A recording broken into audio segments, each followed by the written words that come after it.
علامہ شبلی نے سفر طائف کے حالات کو اس طرح بیان کیا ہے کہ اہل مکہ سے قطعی نا امیدی تھی، اس لیے آپ صلی اللہ علیہ وآلہ وسلم نے ارادہ فرمایا کہ طائف تشریف لے جائیں اور وہاں دعوت اسلام فرمائیں۔ طائف میں بڑے بڑے امراء اور صاحب اثر رہتے تھے، ان میں عمیر کا خاندان رئیس القبائل تھا۔ یہ 3 بھائی تھے، عبد، یلیل، مسعود اور حبیب۔ حضرت صلی اللہ علیہ وآلہ وسلم ان کے پاس گئے اور اسلام کی دعوت دی۔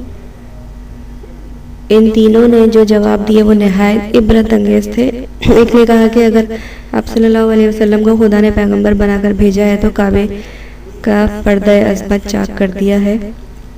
دوسرے نے کہا کہ خدا کو پیغمبری کے لیے آپ صلی اللہ علیہ وسلم کے سوا اور کوئی نہیں ملا تھا۔ تیسرے نے کہا میں بہرحال آپ صلی اللہ علیہ وسلم سے بات نہیں کر سکتا، تو آپ صلی اللہ علیہ وسلم سے گفتگو کرنا خلاف ادب ہے، اور اگر تو آپ صلی اللہ علیہ وسلم جھوٹا ہے تو آپ صلی اللہ علیہ وسلم گفتگو کے قابل نہیں۔ ان بدبختوں نے اسی پر اکتفا نہیں کیا، طائف کے بازاریوں کو ابھار دیا کہ آپ نے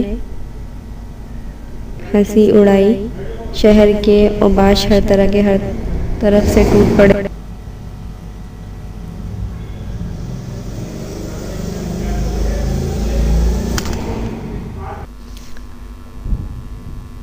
محصوری شعب ابی طالب، یکم محرم۔ کفار قریش کے مخالفت کے باوجود اسلام ترقی کر رہا تھا، اور اتنے ظلم و جور کے باوجود حضرت عمر اور حضرت امیر حمزہ جیسے بہادر ایمان لا چکے تھے۔ پھر نجاشی نے مسلمانوں کو پناہ بھی دے دی، چنانچہ ان حالات کو دیکھ کر کفار مکہ کی آگ اور بھڑک گئی اور آپ صلی اللہ علیہ وآلہ وسلم پر اور زیادہ ظلم کرنے لگے۔ آپ صلی اللہ علیہ وسلم کو اعلان نبوت کیے 6 سال گزر چکے تھے، مگر ظلم و جور میں کوئی کمی نہیں ہوئی تھی، بلکہ زرد بزرد اضافہ ہو رہا تھا۔ جب 7واں سال شروع ہوا تو کافروں کی مخالفت اور بڑھ گئی۔ اس کی وجہ اسلام کی ترقی اور نجاشی کی طرف سے مسلمانوں کو پناہ دینا تھی۔ چنانچہ اب ان لوگوں نے یہ تدبیر سوچی کہ آپ صلی اللہ علیہ وآلہ اور آپ صلی اللہ علیہ وسلم کے خاندان کو محصور کر کے ختم کر دیا جائے۔ چنانچہ ان لوگوں نے ایک معاہدہ مرتب کیا کہ کوئی شخص خاندان بنو ہاشم سے قرابت نہیں رکھے گا اور نہ ان کے ہاتھ خرید و فروخت کرے گا۔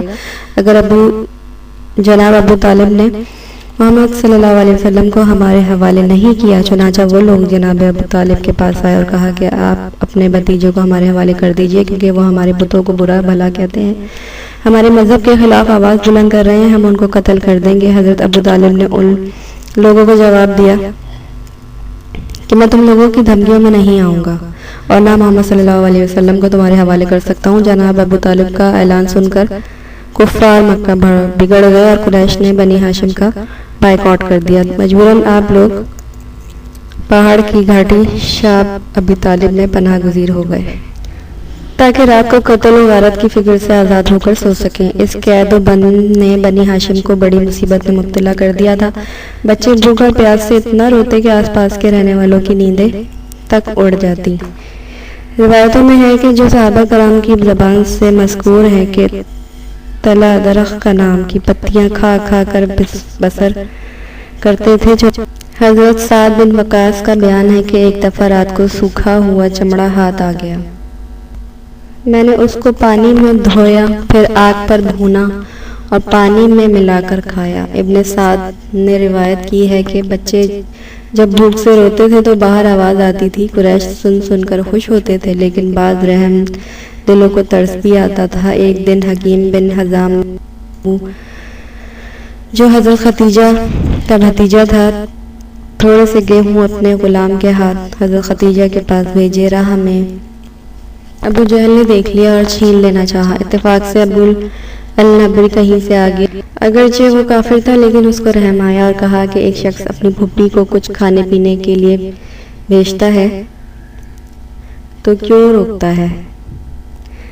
غرض کے مسلسل 3 سال تک حضرت صلی اللہ علیہ وآلہ وسلم نے اور بنو ہاشم نے مصیبتیں جھیلی۔ آخرکار ان ظالموں کو بھی رحم آ گیا اور لوگوں نے کہا کہ ہمارے بچے کھائیں پیئیں اور یہ فاقہ کریں۔ چنانچہ انہی لوگوں نے معاہدہ توڑنے کی تحریک شروع کی۔ اس بات کا سب سے پہلے خیال ہشام بن عمر بن حارث کے دل میں آیا اور اس نے بہت سے لوگوں کو اپنا ہم خیال بنایا۔ ایک دن محل میں سب سردار جمع تھے تو یہ ذکر چل نکلا اور ان لوگوں نے کہا کہ یہ عہد نامہ منسوخ کر دیا جائے۔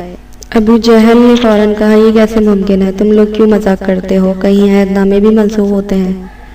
اتنے میں جناب ابو طالب وہاں پہنچ گئے اور آپ نے کہا تم کس عہد نامے کی بات کرتے ہو، اس کو تو کیڑا چاٹ گیا ہے اور سوائے اللہ کے نام کے اس میں کچھ نہیں۔ یہ بات مجھے محمد صلی اللہ علیہ وسلم نے بتائی ہے، اگر یہ غلط ہوگا تو میں محمد صلی اللہ علیہ وسلم کو تمہیں دے دوں گا۔ یہ سنتے ہی عہد نامہ منگوایا گیا، دیکھا گیا تو واقعی اس کو کیڑے نے چاٹ لیا تھا اور سوائے اللہ کے نام کے کچھ باقی نہ تھا۔ اس طرح بنی ہاشم 3 سال نظر بند رہے، بعد اب آزاد ہو گئے تھے، لیکن ہمارے رسول صلی اللہ علیہ وسلم کی آزمائشیں اب بھی ختم نہیں ہوئی تھیں۔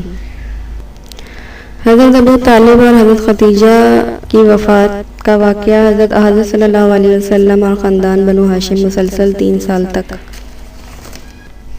شاب ابی طالب میں محصور رہنے کے بعد اب آزاد ہو گئے تھے، لیکن اللہ کے حبیب کے لیے مصیبتیں کم نہیں ہوئی تھیں، بلکہ ایک نئی آزمائش سامنے آ گئی تھی اور شاب ابی طالب سے نکلے کہ 1 سال بھی نہیں ہوا تھا کہ آپ صلی اللہ علیہ وسلم کی 2 محبوب ہستیاں بچھڑ گئیں، جناب ابو طالب اور اس کے 3 دن بعد جناب خدیجہ۔ اس سال کو آپ صلی اللہ علیہ وسلم نے عام الحزن غم کا سال قرار دیا گیا ہے۔